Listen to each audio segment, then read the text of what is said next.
Hey folks, Dan Frio here with your closing bell for September 26th, 2024. So mortgage rates ticked up just a tad today and just halted at that point. I think the markets are waiting for the inflation number to come in tomorrow. But what I want to advise you guys is just because I'm not a crasher doesn't mean I think the whole world is peachy right now. So I truly think the equity markets are a little overbought at this time. Housing, it depends truly where you live and how much money you make. So I just wanted to put that out there because I don't feel, I'll be honest with you, I don't feel everybody should own a house. And I probably shouldn't say that as a mortgage advisor, but not all people are wired the same way. So just please don't take my comments in these videos is just because I'm not a crasher doesn't mean I'm FOMO, the mortgage business and the real estate and stocks and things like that. You have to be cautious on what you're buying and where you're buying, okay? So that's the first take I want to take on here. And Janet Yellen just came out, and she's the Secretary of the Treasury, and she's also predicting a soft landing. So I want to show you a video, an interview with her briefly. And then when we come back, I want to share some data that a buddy of mine, Just Spreet, he just posted, and I'm going to steal some of his data, and he'll be on our show probably in the next couple weeks. So he had a fantastic video the other day, and today I think it was, and I wanted to share a lot of the data that was in there with you in my own take. So Just Spreet, thank you so much. I did text you and say I'm stealing some of your data, bud, but I will link you and give you the kudos for all these in those videos. So without further ado, let's get over to here. Let's see what Janet Yellen has to say about the deficit, maybe the economy, the employment numbers, and why she thinks there's a soft landing. So let's take it away with the interview. Very much. I am here just a couple blocks away from you at the NYSE with Treasury Secretary Janet Yellen. Thank you for joining us, Madam Secretary. My pleasure. Thanks for the invitation. So we're here at the Treasury conference, and we're going to talk. They're going to be talking about stability. You're going to give a speech soon about stability in the market. Some things have seemed to work out right. Are we past the period of time where you have concerns about the balance sheets of banks and their exposure to high interest rates? And then what are the risks that you're concerned about? You mentioned in your speech stable coins. You mentioned the non-bank financial sector. Yes. So we want to make sure through our work with the Financial Stability Oversight Council and more broadly that we have a well-functioning financial system that can contribute to growth. With respect to the banking system, I believe it's well capitalized, and we did see risk materialize a year ago. I think we've dealt with those successfully. It did show, though, that a vulnerability is a high level of uninsured deposits in parts of the banking system, and inadequate access to the liquidity that's needed to be able to address deposit runs. The deposit runs were large and very rapid. And so a good deal of thought is going into how to shore up the liquidity, the access to the Fed's discount window for banks that do have uninsured deposits. Okay, so we're going to pause there. Remember about a year and a half ago, Silicon Valley Bank, they had some major troubles. And there comes the crashers again. They come in and swooped in and said, oh, the banking system's going to crash. It's going to be the crash all over again. And she just addressed it. So have you heard any news about Silicon Valley Bank in the last 6-8 months? No. Okay, so that's that. She is talking about the capitalization of banks. Guys, you have to trust some information. So I'm not a huge Janet Yellen fan, but I'm going to have to take her word for the stability of the banking system. So I just want to let you guys know, please, these are the areas where, they emphasize all this stuff, the world's going to end and everything else. But if you go back to Silicon Valley Bank a year and a half ago, it was kind of an isolated situation. You didn't have a huge, run on banks throughout the whole country. I give the Fed a thumbs up on that one. They did a pretty good job squishing that one and settling that behind the scenes. So let's see what else she has to say. Are you looking to Congress to guarantee deposits over $250,000? That's Congress's mandate now, not something that you can do really broadly under Treasury. Okay, so what he's saying right now is the FDIC might not have enough money to insure all deposits. So now they're going to the government saying, you as the government are you going to insure this stuff? And I hope they don't. Okay, I hope they don't. But let's see what she has to say. Federal Reserve mandate. So I really think this is up to Congress. The FDIC issued a report, discussed some possibilities. This is for Congress. But in terms of access to liquidity, better functioning of the discount window, making sure that banks are prepared to borrow from the discount window quickly, this is something that the banking regulators are working on and discussing. If you don't mind, let's shift to talk about the economy. Some revisions to GDP this morning told us we didn't have 2 negative quarters in 2022. Right. Generally upward. Gross domestic income came towards GDP, which is obviously a kind of thing only for the wonks in all of us here. Broadly, do you see us heading towards a soft landing? And do you feel like inflation is sufficiently under control? Well, I do. I think that all of the indications we're seeing, both in the labor market with respect to inflation and with respect to growth, suggest we're on a path to a soft landing. And of course, there are always risks. We are seeing a less tight labor market and some growing, a little bit more slack in the labor market that we had previously. The unemployment rate has drifted up, still low by historical standards, but hopefully this is going to turn out to be a stable situation with the Fed supporting continued strength in the labor market, and inflation has come down considerably. The last mile on inflation involves housing costs, and I believe there's good reason to think that they will fall. Market rents have declined considerably, and with a lag, I think we'll see housing costs fall further, and that'll take the Fed to its 2% target. So I've said for a long time, I always believed that there was a path to a soft landing, that it was possible to bring inflation down while maintaining a strong labor market, and to me, that's what the data suggests has happened. Okay, so I know you think a lot about the Fed, but I also know you don't talk a lot about the Fed. So I've written a carefully crafted questionnaire to see if you might respond to it. When you think about the level of rates now relative to the progress on inflation, do you think that rates at the Fed are too high? Well, you do see in the... We're going to pause there. So here's how most analysts analyze this question. They'll take what the federal funds rate is, and then they minus out the inflation rate. And the difference there, the spread, is if the Federal Reserve's too tight or not. I'm interested to see how she answers this question. She's probably going to answer it the same way. And we're going to dive into some of these areas in more detail right after this interview.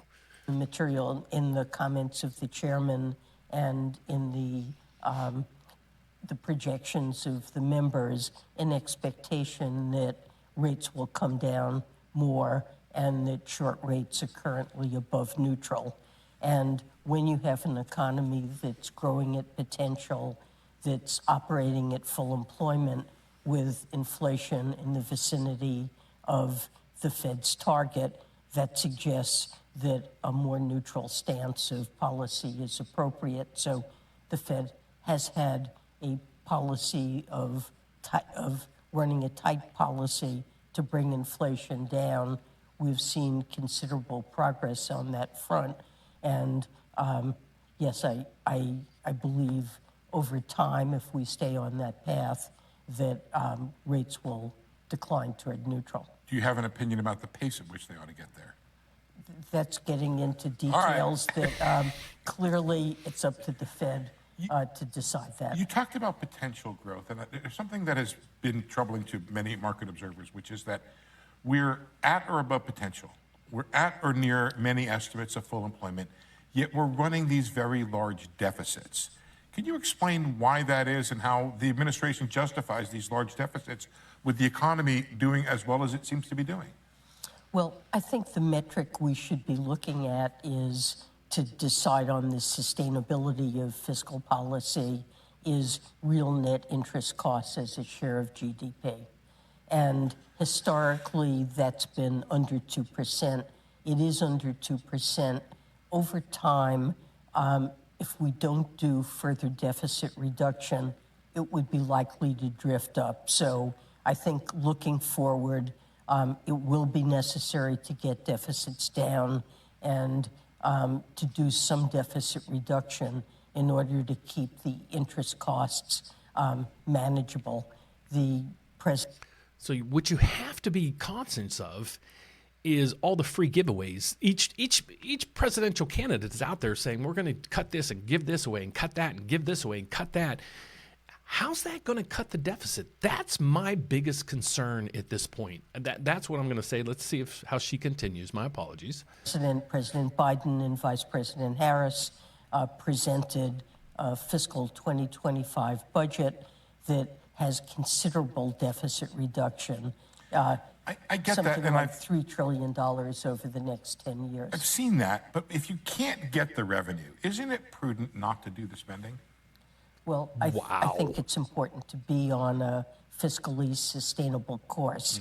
And the approach that our administration has taken is that we want to be able to invest in ways that will boost growth and do so in an equitable way, whether it's investing in industries of the future, in places that haven't had opportunity, addressing housing, childcare, things that have boosted the cost of living and made life very difficult for middle-class families. So we want to invest in the country and be able to do that, afford that, by raising enough revenue to be able to pay for those things. And we've made some progress. We do have now a corporate alternative minimum tax that went into effect. We've started to bring down the cost of pharmaceuticals, which both lowers the cost of living for families and also saves the government considerable amounts of money. And importantly, we've boosted the resources of the Internal Revenue Service so they can both improve customer service.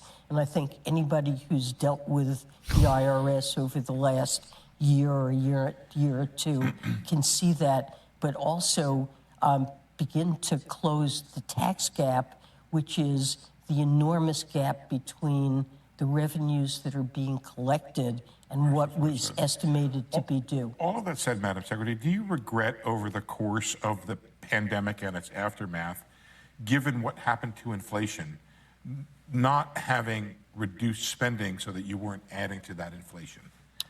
Look, I think at the outset of the administration, we felt that the largest single risk facing our economy was that people would not get back to work in a timely way, and we could be faced with a real crisis of high unemployment with substantial scarring. And we put in place with Congress a program that was meant to address that risk. Every developed country saw a surge in inflation. Ours was no worse than other countries experienced. Inflation has come down more quickly, and we've had a more robust recovery than other countries. So there's no question that inflation has been a problem. It remains the top priority of our administration to address the high cost of living that burdens households. But inflation now is down considerably, and real wages adjusted for inflation, are rising so that families are getting ahead. Can't argue with some of the stuff she said, but the one talking point that drives me nuts is they're like, we saved on pharmaceutical money. We saved the Medicare system or the Medicaid system, whatever it was, a bunch of money on insulin and things like that. Why don't you negotiate that with the drug companies for everybody? Not just Medicare recipients, just a thought. So let's get to the rest of the puzzle we want to talk about. Okay, so here's the federal funds rate, where it is today. All right, it's 4.83. Okay, so right here is where the inflation rate is, 2.5. So the difference there is 2.33%. Okay, so this is basically, that would get us to net neutral when people talk about rates. So how far can the Federal Reserve cut rates and be net neutral? they can cut 2.33% more. So the federal funds rate, or the CME Fed Watch tool, is telling us it's basically coming into place right now. So there's multiple cuts coming. So rates are going to come down, folks, and it's just going to take a little bit of time here. But let's get over to the next thing. Here's the data I'm stealing from my buddy Just Spreet. Okay, so he made a comment today, and this is what I was trying to find, but he put it perfectly. Okay, so here's what I want to show you guys. Since the year 2000, when did the Federal Reserve cut rates? Okay, so we're going to go through a little quiz right here. I'm going to show you all the years that they cut rates. Then we're going to take a look at what the S&P 500 did, so for those investors out there, and see, what should you be cautious of. We're also going to check in and see what house prices did during those times, or at least the trends of what house prices did. So let's go through this real quick. So in 2001 to 2003, we had the dot-com bubble. And if you lived that, there was days, I remember my brother-in-law said, I bought shares of, I forget what tech stock, and within the year, he made $1 million on that stock. It was nuts. And then poof, a couple years later, all that stuff evaporated. But the dot-com bubble, when it popped hard. So we saw that from basically 2001 to 2003. That's what happened during there. The global crisis, we know what happened there. A lot of you don't know what happened there. The biggest piece of this was subprime mortgages. If you don't believe me, please go back in history and do as much research as you can, because financial institutions all over the world were buying our mortgage bonds for the yields and the grade of it and everything else, and they imploded on us. So that's truly what happened during that time. Then we had 2019, which is COVID, 2020, which is COVID. So that's when the Federal Reserve cut rates. Okay, so let's go over and see, what did the S&P 500 do during these times? Because I want to show you, when the Fed cuts rates, what happens? Well, in 2001, the stock market the S&P 500 went down 13%. In 2003, it went up 26%. 2008, remember the Great Recession, it went down 38%. You imagine losing 38%. Now that's a crash. That's a crash, okay? Not a 8% correction when the market was up 500 points. But again, I'm saying this is a crash. We were up huge a couple years before that, but a 30 to 40% reduction, that's a chunk, okay? So I'm considering, an 8 to 10% adjustment to something, especially if it rallied huge, it's a correction. A crash to me is, 30% or more. All right, so then in 2019, we had the S&P up 28%.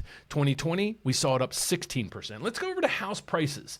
And this is hard to find the data for the specific years, but I want to show you just the trend. Okay, if you look at this through, we'll just go through 2000 and up. You go all the way through here. Yeah, there was a huge blip right here. But guys, let's just, for hypothetical reasons, let's take out this blip and just look at the rest of the history, okay? So everybody uses this as the poster child of, see, house prices can crash, and here's why. 2008, this was what happened. But you have to understand what happened in 2008. Okay, so other than this section right through here, you haven't really seen a big drop in housing ever. Okay, so it's an anomaly right through there. There was a purpose for this. It was created by the banking systems, and it imploded. Okay, so that's what happened during that time. Unemployment rate, as Janet Yellen was saying, is at 4.2 right now. Historically, where does it put us? Because you always have to look at the numbers historically. So if they say, oh, the unemployment rate ticked up, well, how much? Is that historically high or low? Well, here's where we are right now. So you can see that. Go back in history. What other point were we this low? Here, and that's it. Okay, so never in history have we been really almost at this point. So let's go back to here. This is 4.5. Where are we right now? 4.2. Okay, so yeah, can this uptick? Yeah, it can uptick, but it also can stabilize. All right, that's that part of it. Now, the GDP. We just had GDP numbers just come out, and they're at 3%. So we know a recession is 2 quarters of negative GDP. We're at 3% now. So we are at 3% GDP, which is really good. We're at a historically low rate when it comes to the unemployment rates. Our fiscal policy, it's out there, and it's not doing very well. Let's get over to here. This right through here. The 2024 federal budget deficit projected is $2 trillion. So when Janet Yellen's saying, yeah, we're cutting back, and over a 10-year time frame, we're going to save $3 trillion. Well, just in 2024, you overspent. That's what a deficit means. You overspent It's not government spending total. It's how much they overspent. They overspent by $2 trillion. So that's why I keep saying, the government is flooding the market with bonds because they can't fund this stuff, okay? And that's the competition that the mortgage rates have, because mortgage rates are also tied to a bond. But here's the problem, folks. You thought 8% rates or 6 or 7% rates hurt you really hard when it comes to buying that first home affordability. Just think if you had a $35 trillion mortgage and the rate kept going up. How much more interest would that cost you? So that's a part of this huge piece of deficit. So as the Federal Reserve lowers rates, well, future deficit treasuries are going to get that lower rate, but current treasuries are still at these high levels that we've had throughout the last couple of years. So that's my concern right now. The economy is actually, it's going fairly well at the point that we're seeing right now, but this is the section really right now that's causing concerns on my end. So that's the report for today. So I hope you learned something. I hope you learned during a recession, during rate cuts with the Federal Reserve, it's not always doom and gloom. Housing market always isn't going to crash if the Federal Reserve comes in and cuts rates. The stock market isn't going to crash, but it always doesn't go up. I just showed you back in 2008, the stock market, the Dow Jones, the S&P 500, the biggest companies in the country dropped 38%. I think NASDAQ dropped even more. So I probably lost over 50% during the 2008 crash. And it was pretty substantial size of money. So that's why I'm still working today at the age of 59. No, just kidding with you folks. So my name is Dan Frio. I'm a mortgage advisor. I'd love to help you. If you're trying to navigate buying a house, refinancing a house, maybe looking at a reverse mortgage, does the refinance, how much can it save you? Things like that. So if you need some assistance with that, reach out to me. And the good news is I'm licensed all over the country as well as Puerto Rico. So there's nowhere out there in the United States that you can't reach me, that I can't help you out in regards to a mortgage. So go to therateupdate.com. If you're buying that first house, please make sure you check out the grant finder to see if there's any free money available for you. But otherwise, you can click the Apply Now button, or you can scroll right down to the bottom of our website and you'll find our 800 number as well as my email address. And it is right there, folks. So thank you so much for watching today. I hope you learned something that not only, every time the Federal Reserve cuts, it's not just doom and gloom. There are pockets of the markets where it does actually very well. So pay attention every day. Be safe. God bless you. And I'll see you back here tomorrow. Take care, folks. Bye-bye.